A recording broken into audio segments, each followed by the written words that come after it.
up on the stairwell. There's nobody here.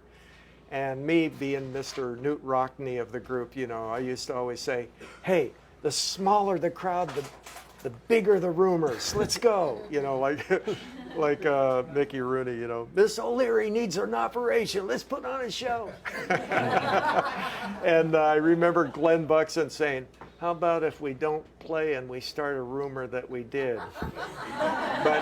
But anyway, we did this show, and by then people were there. You know, it wasn't packed like Bob Ezrin remembers, and people weren't wearing Alice makeup like he remembers. But we did play, but we put so much anger into this show. It was like just, we probably were doing punk more than what we were playing our songs, but we were delivering it like punk rock. And Bob Ezrin was there, you know, and so as far as we knew, you know, after the set, this kid comes up and says, you know, hey, this is great. You know, I work with Jack Richardson, you know, I'm going to get you guys a deal with Warner Brothers, which we already knew that back in Hollywood, Warner Brothers had passed on us because Mo Austin and Joe Smith were overheard walking out of the Whiskey A Go-Go saying, how are we going to go back to the board of directors and tell them we want to hire a bunch of transvestites? You know, so they already passed on. So we're like, kid, you know, I'd buy you a drink, but it's illegal, even though Glenn would do anything that was illegal. but so, yeah, so that put things into motion. Now, Warner Brothers said, okay, well, Bob Ezrin goes back to Toronto. Jack Richardson's, as he describes it, Jack Richardson's desk, and Jack is there, and he's like, guess what? I like him. and Jack Richardson said, well, if you like him, you produce him, you know. And so Warner Brothers said, okay, you know, all right, well, this sounds good, you know, maybe we'll hire you guys after all. We built the reputation with the chicken and everything by then, so Warner Brothers knew that we had, you know, turned some heads. So, but they said, we can't sign you to a guy that's never produced anything.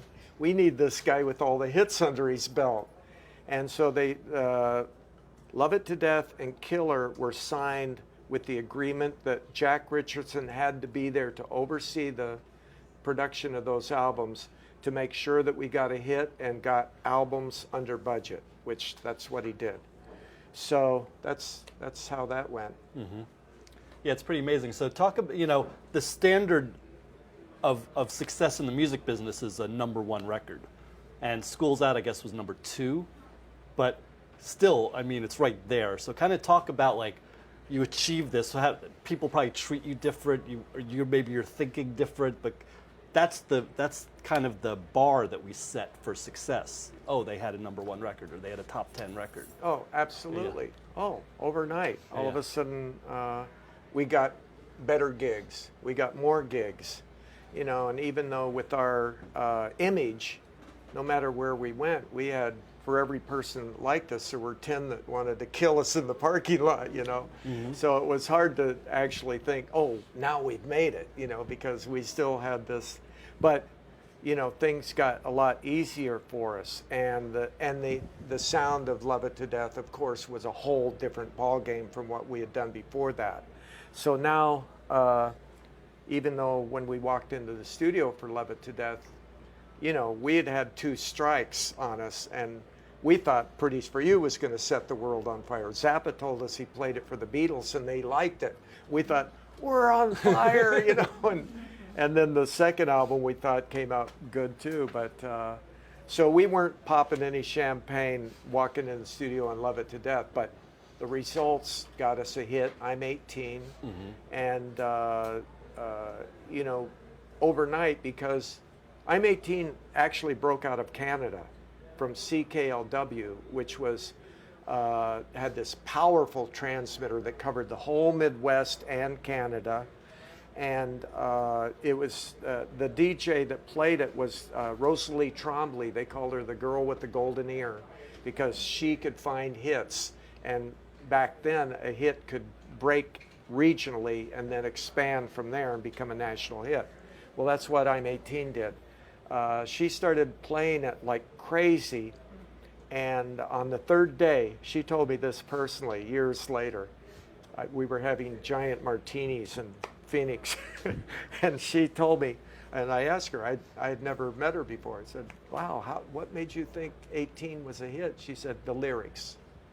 She said, as soon as I heard the opening verse, I knew that was a hit that was going to connect with that age group, who were the record buying age group. Mm-hmm. But so she started playing it, and on the third day, she said, all the other DJs came into her and said, you can't play this band. They kill chickens, you know, and stuff like that. And she said the timing was perfect because every phone was ringing with request for I'm 18.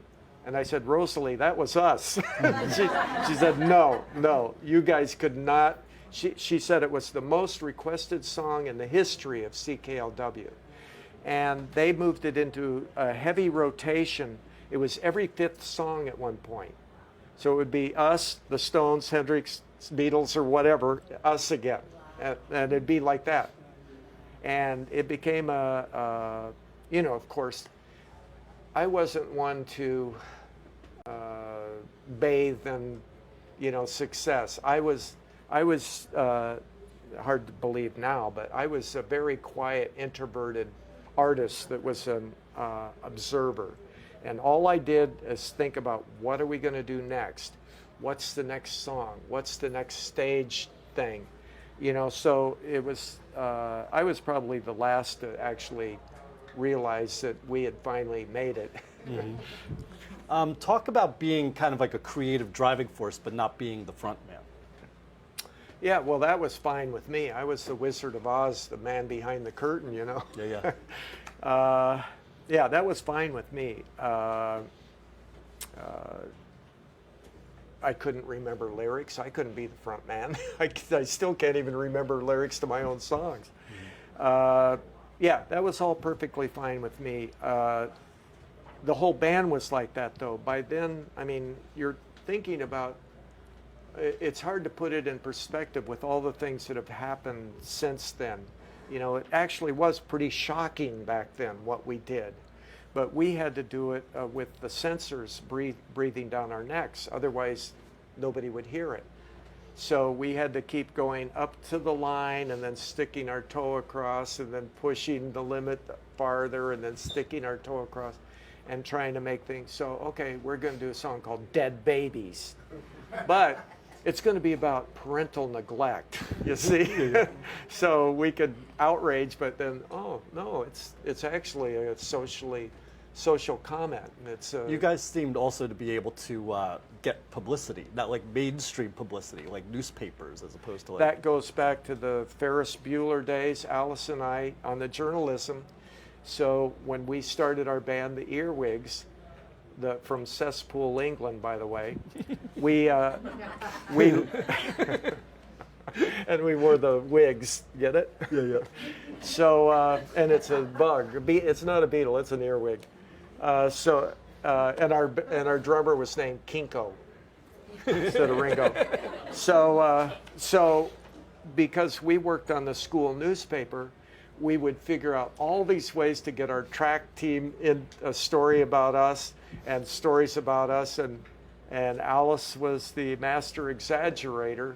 And we didn't have any scruples that way, even though we were supposed to be writing the truth and learning to be true journalists, you know. The Earwigs did this, the Earwigs did that. And next thing you know, we're showing up everywhere. So that started early on because we saw the Stones. Okay, you could be, any band could be in a music paper in any town, you know, Village Voice or the whatever, you know, each town had their own. But if you wanted to get into the main newspapers, you had to do something like the Stones. The Stones got headlines across the country. Well, maybe not headlines, but they got publicity in regular newspapers across the country because they took a leak on a building. You know, and we're thinking, oh, that's like jump the shark. You know, we got to do stuff that is going to be newsworthy outside of the music. So, you know, early on, and of course, Joe Greenberg and Shep Gordon jumped right on board with that, because Shep Gordon's hero was the Colonel Tom Parker, you know, who made chickens dance because he had them on a hot plate, you know. And so this was all very, and you know, our management was just as creative as we were. None of us knew what we were doing when we met. You know, we knew what we wanted to do. We had no idea how to do it. And we didn't really want to listen to anybody's advice, because if we follow rules, we're going to be like somebody else. So if somebody told us we couldn't do something, it was almost like, okay, they've tossed down the gauntlet, let's do it, you know. So there was a lot of that involved, you know, and also, you know, my wife Cindy was a part of this whole thing too, because her finding these new fabrics that were chrome, and you know, and I mean, it was blinding chrome. We would play outdoor festival, and people would have to put on their sunglasses, not for the sun, but to be able to look at us on stage in chrome outfits and all that. So, you know, all of these things kind of helped with us getting publicity. She made clear plastic pants for us. We played in LA and we had clear plastic pants, and our managers were thinking, we're going to call up the cops, LAPD, and get them down here, because there's a band down here wearing clear plastic pants, man. And you know, it didn't work, because we were right down a few blocks up the street was the Classic Cat and all of the strip clubs. Who cared if we had clear, you know, it didn't work. But still, Cindy did a lot of things like that would, you know, it was actually, that had a lot to do with our stage shows, our ideas, Dead Babies or whatever, you know, the Chicken or whatever had to do with getting attention, really, when it comes down to it. But we were having so much fun doing it. You bring up the shows, and that's a really important part too. It's, you know, you could say it's the start of shock rock, but it was really, you know, you watch it was almost like it ended like a morality play, you know, with the electrocution or something like that. It was. Well, again, that's the censors breathing down our neck. Okay, well, we're gonna electrocute our singer, you know, but oh, that's because he has to do something bad to deserve to be electrocuted. And then, you know what? He's okay in the end. He's resurrected. You know, like Kurt Vonnegut Jr. is saying, the best stories, you know, start way down here, and then something gets better, they get better, everything gets better, and then all of a sudden they're on top, and then everything starts going wrong, and then in the end everything's okay. You know, he says the Bible's like that.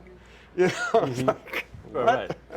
So we had that. Yes, it was definitely a morality play, and we had thought of that idea way before we started being able to afford to do it.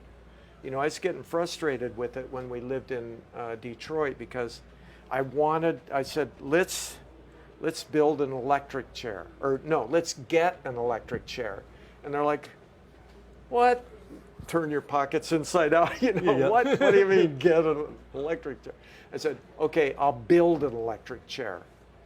And so I went out to the garage, and our roadie helped me.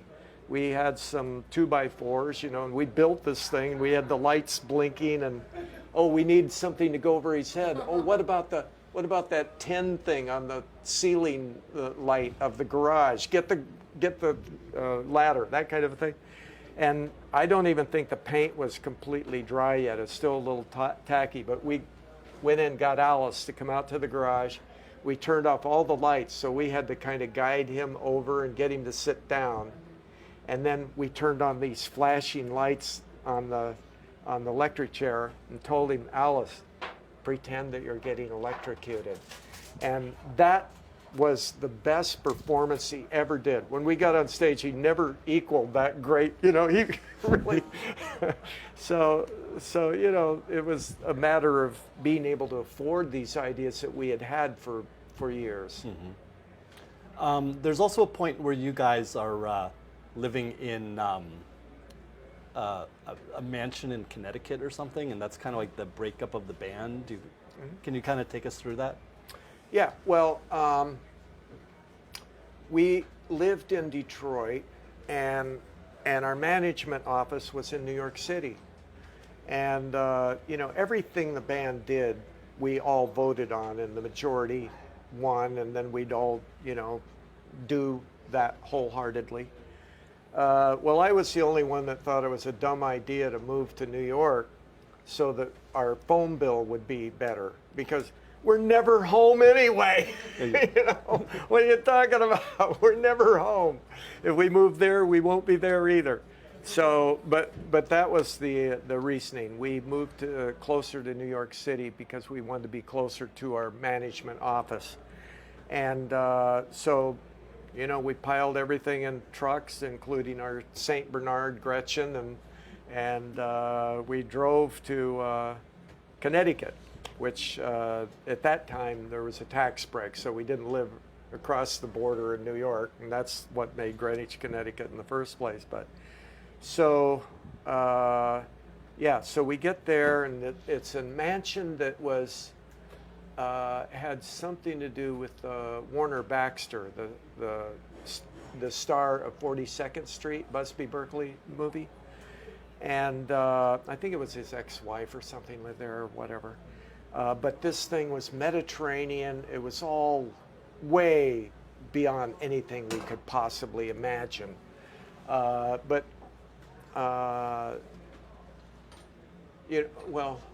you walk in and you're looking around and you think, wow, what a high ceiling. You walk in the next room and you go, whoa, what a high ceiling. And there's paintings way up there on the ceiling. There's a fireplace that's big enough to park, literally, you could park a Volkswagen in it. And then at one end of this ballroom is this giant wall of window panes, but there's no glass in it. And there's a wall about this tall and a little door. And we're looking in there, and there's a bunch of folding chairs, and we're like, what is this? I don't get it. And then this guy, Federico Gillespie, the owner of the place, comes bopping in with his all dressed really nice and very, bachelor, likable, I guess. And he's got his Chinese cook with him, because he said his Chinese cook is always with him because Chinese food is not good after it gets cold. So do you guys want Chinese? We're like, well, I don't know. We're wondering about, the room. The reason it doesn't have any glass is because the orchestra goes in there and they all sit down so they can't see the guest, like mafia stuff. And the music comes up through the windows. And so the people can hear the orchestra without worrying about somebody seeing things going on that they don't want. So, okay, anyway, we all live there. I mean, it's a mansion until you get 50 people in there, living there, right? Mm-hmm. All of a sudden, it becomes tough. Cindy would do the dishes, and then 5 seconds later, every dish in the house would be dirty again. And it'd be because there'd be a bunch of people in our house that nobody knew, but you couldn't establish that until you waited until Glenn woke up at 3 in the afternoon or ask everybody, did you invite? No, we don't know. We don't know them. Okay, well, all the food's gone again, kind of a thing. So, yeah, it's a mansion. Yeah. But it was full of people. But we had our rehearsal room in this beautiful room, and all these amplifiers we would bring in, and and we had some powerful amps then, more than this old mansion was wired to handle, because Cindy woke up one night and the fuse box was red hot. Things were melting in there. But we wrote the $1 Billion Babies album there. We wrote most of Schools Out there, and even though we recorded Schools Out in New York City at the record plant, $1 Billion Baby. So we first come to New York City Now all of a sudden, do, school's out. You know, hey, we're kids, we're out of school now, and all of a sudden, here these guys from the middle of the desert in Arizona think we're West Side Story, right? Yeah. So that's the fantasy. So that our environment influenced us. You know, British for You was glitzy because we lived in Hollywood. You know, so Love It to Death got that edge. You know, Motor City. So now we're living in this mansion. So now we're the $1 billion babies. So all of these things had a lot to do with our writing and our whole concept and our what we wore on stage. So Cindy made these white satin outfits for the $1 Billion Babies album, you know, and all of a sudden now we're not these scruffy, tough Detroit street guys anymore. Mm-hmm. So the mansion had a lot to do with that. And then the band breaks up at this point? Does Alice leave at one point? Is that how I understand that? Well, you know, with success comes excessive behavior. You know, all of a sudden, everybody in the entire world wants to buy you a drink, you know, and Glenn was the one that was the abuser who suddenly he couldn't function on a reliable schedule. You know, we would get up at 10 o'clock and start rehearsing, and Glenn would show up at 3 and basically want us to show him what we had done so that he could join in, mm-hmm. and stuff like that. He would play great one night, and the next night he would be too drunk, but also Alice would be too drunk to sing, to remember the lyrics. He'd crawl around the stage, but with the Alice Cooper character, that was endearing to the character. It worked for him. But meanwhile, the hammer's coming down on Glenn while Alice is getting away with the same thing. So there were frictions like that. And because when we went in the studio, Bob Ezrin had learned well from Jack Richardson not to waste a minute when you're on the studio clock. And, you know, so Glenn would come in and he'd nail a guitar break. He might come in the next day and you'd spend an hour until somebody had to go in and tell him that he had to pack it in because he wasn't going to be able to get what we needed. So, and Bob Ezrin didn't want to have anything to do with that. He'd rather just bring somebody else in and get it done rather than wait for a good day for Glenn.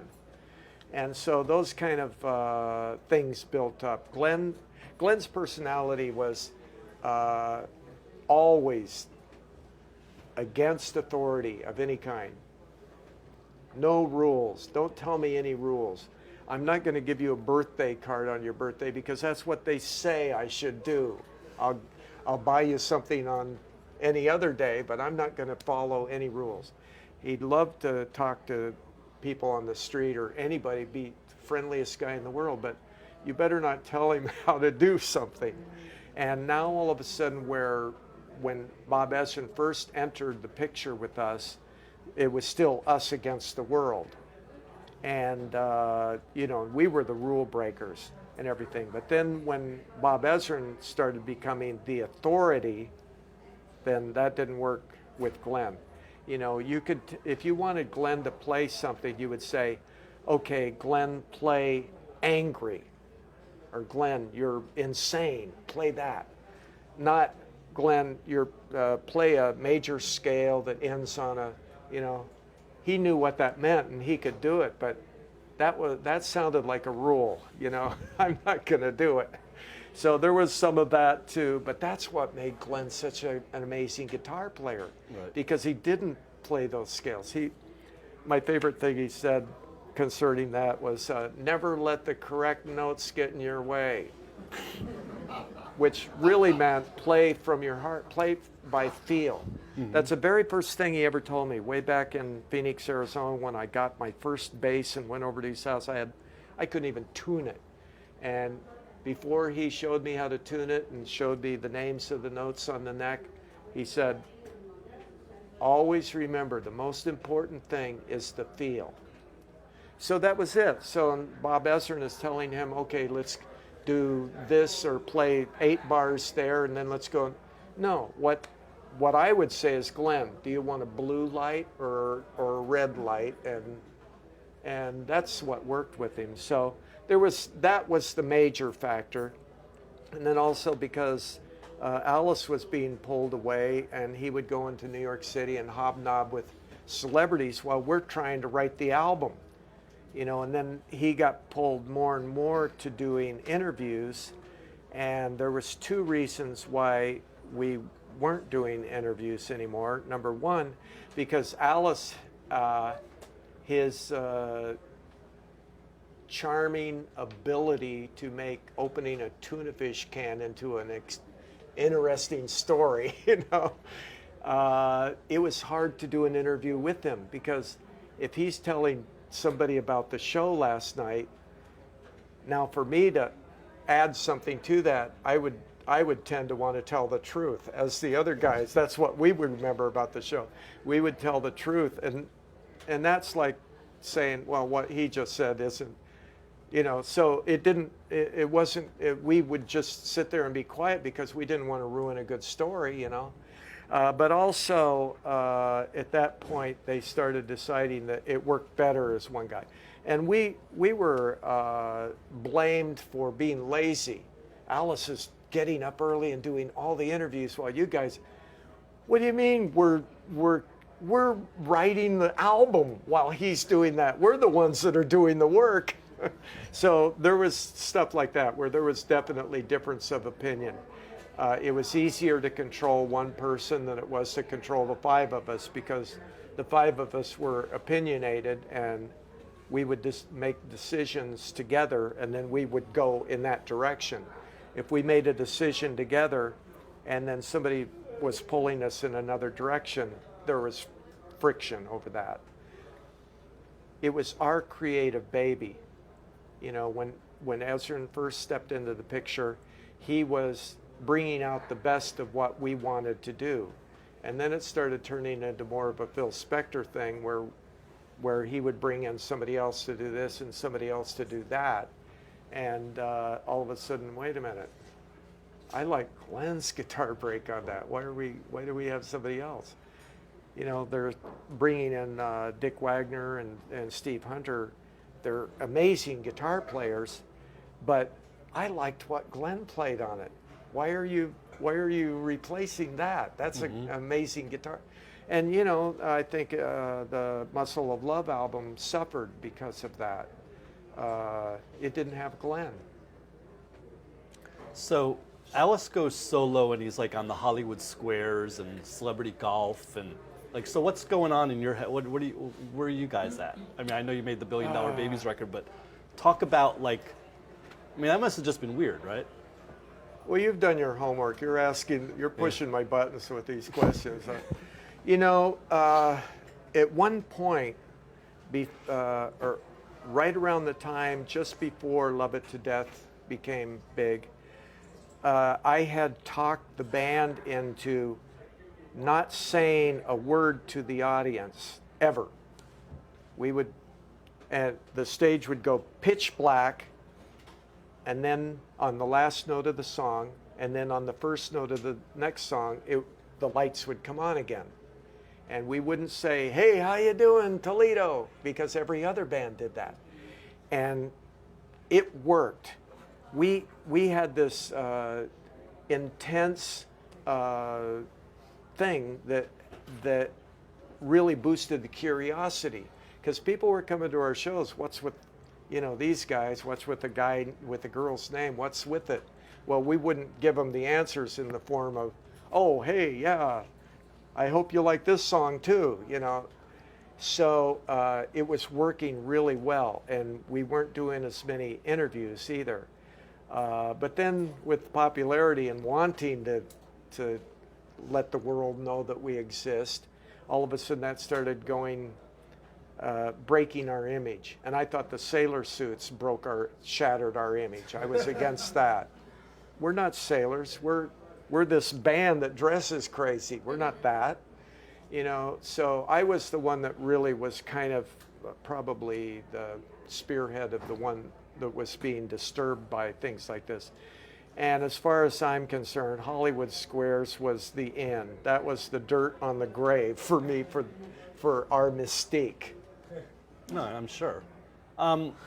We have to start wrapping up just because of time, and I appreciate everyone for your time here. They're all looking at their watches. Yeah.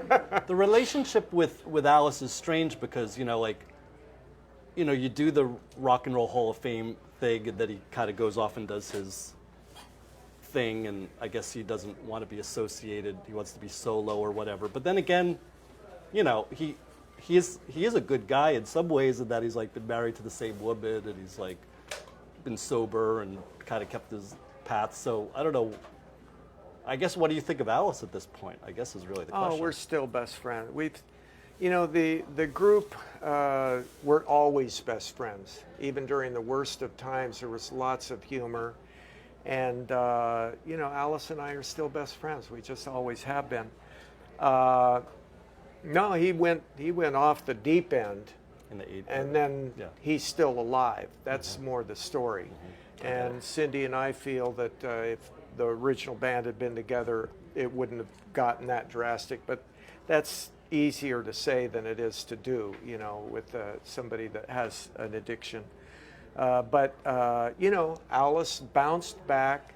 It took him a couple of tries, but he bounced back, and he's doing better than he was for a lot of years there. His voice is great. He's when he does his touring, the young people in his band can't keep up with him. He gets up, he plays golf, he goes shopping, he goes to a movie and does a show, and then all the interviews and meeting people in between, and then the next day does the same. Well, the band kind of takes turns.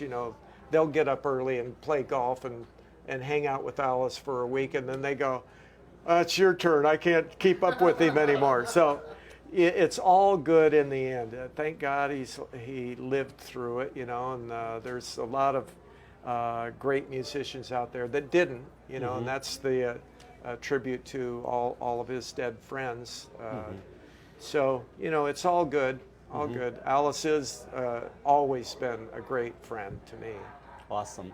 One last thing I wanted to kind of talk about was, you mentioned Cindy a few times. We'll pretend like she's not here. But, Neil's sister, you're involved, so much of the, involved in the early band, the clothes, the getting you your original manager. To me, this is the great rock and roll success story. It's like enduring, being through all of these things. This is. Well, when I was young, when I was in grade school, a lot of kids didn't know my name. They called me the artist. I was just this quiet kid that did art. That's all I did. And when it came time I was second year in college, and when it came time for the band to move to LA and really start getting serious about the band, I'm like, I can't choose music over art. And that's part of why we decided to incorporate art into it. And to me, that's what it was. The visual parts was, we didn't even have to think about it. We worked very, very hard on our music. But as far as the theatrics and stuff, that was like, that's a piece of cake. That's amazing. So I think with Tony Mann here, I have a few questions from the crowd, a few extra questions beyond what I did. Okay, I have a few more questions for Dennis, but let's hear it for Dennis and Steven.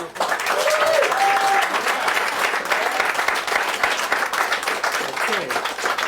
All right, so let's see here. Okay, this is a question from Dan Roselle. I don't know if he's here or not, Dan. Advancing to the 21st century, you started playing with the Bouchard Brothers, a Blue Oyster Cult, in Blue Coupe. It's a very solid band.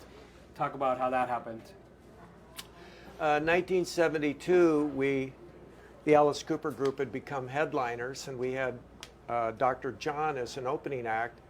And about the third show in, he started using a snake. We said, you can't use a snake. We use a snake in our show. He's like, why I used a snake a long time before. Well, you weren't using a snake at the, so Yeah. management told him, if you use a snake one more time, then we're going to get a replacement. Well, he used the snake, and we were at a festival in North Carolina, and Neil and Alice and I were walking around out in the crowd, and here comes this band on stage, you know, with this big giant backdrop with the symbol on it and everything. And I said, they start playing. I go, that's who we should get. Yeah. And so they opened for us for quite a few shows, and we partied together a lot, and we became friends. So that's really the root of it. We became friends years ago. And then over the years, every once in a while, we'd get together and jam, or I'd play on his demo at home, his home studio, and vice versa. Or we'd get together at parties and jam. And finally, during not the very last weekend of CBGB's, but the weekend before that, or maybe the weekend before that, but right toward the end there, a lot of musicians were playing at CBGB's. And at one point of this one night when I was there, it just happened to be me and Joe and Albert on stage, and this guy in the audience said, I want to hire you guys. I want to hire your band. We're like, what band? You know. And so we did this gig that was 3 hours we played, with no rehearsal or anything. And we had so much fun, we said, well, maybe we should make this, you know, something more official. And we were thinking of what name. And jokingly, I said Blue Oyster Cooper. You know, and then we decided to shorten it down. Okay, very good. This is from Rodney Klein. I know he's not here. He was in Los Angeles. Did you ever have a show, like somewhere, not at the beginning of your career, but when you guys were famous, where you didn't get paid? Chicago. Okay, what happened? Well, the boys started flashing their guns. And we're like, okay. Wow. Just Yeah. out of there. They were showing us their guns. And not only did we have to play, because back then we would not set foot on stage until we got our money in our hand. Mm-hmm. We would be tuned up. And Chuck Berry. a lot of times they wouldn't allow us to go on stage until the crowd started getting out of hand. And then finally they'd pay us and we'd play. But we would hardly ever start right when we were supposed to because of that. But in Chicago, they started flashing the guns, and we're like, we're playing. And not only that, but John Mayall followed us, and I'm thinking, now, is he going to wait for our show and then go on knowing he might not get paid, or is he getting paid and we're not? I don't know. Wow. Okay. That's pretty scary. In the early days, we chased down a lot of promoters. Okay. Yeah. I'm sure. This is from Brian Machutin. He's not here. Are you related to Faye Dunaway? Not that I know of. I will say though, she does have a lot of the women in our family. Get the features. Have the cheekbones. Yeah. Yeah, the cheekbones are very Dunaway. And she's from Texas. There's a lot of Dunaways in Texas. Right. Okay. From Howie Pyro, who is also not here. Who is your favorite bass player? Oh my God. I love so many bass players. It's unbelievable. I'll say Stanley Clark. Really? Stanley Clark. Okay. All right. From Joseph Russo, not here. Did anyone in the band practice black magic? No. No. Are you sure? I'm sure. Okay. He said to say, "Are you sure?" If you said. Oh. And this is from Randy Gregg. Do you prefer? This is a bass geek question. Flat wound or round wound strings? Well, I used flat wound strings on most of the Alice Cooper albums up until the very first song I used round wounds was School's Out. Mm-hmm. And the second song was Blue Turk. And I use round wounds a lot predominantly these days, but I've been sort of going a little bit back to the flat wounds. It depends on the song. I mean, like, flat wounds are easier to do these slides. Like I wrote the bass part for Billion Dollar Babies on flat wounds specifically because of the slides, especially that very ending where I'm going rear, rear, rear, rear, rear, rear, rear, rear. Right. Well, put some new roto sounds on and you're smelling burning flesh on that because they're like a rat tail file. I do it with round wounds, but I'm much happier with flat wounds when I'm playing that part. All right, excellent. Let's hear That's a it? Okay. big thank you for Dennis Dunaway. Thank you, Dennis.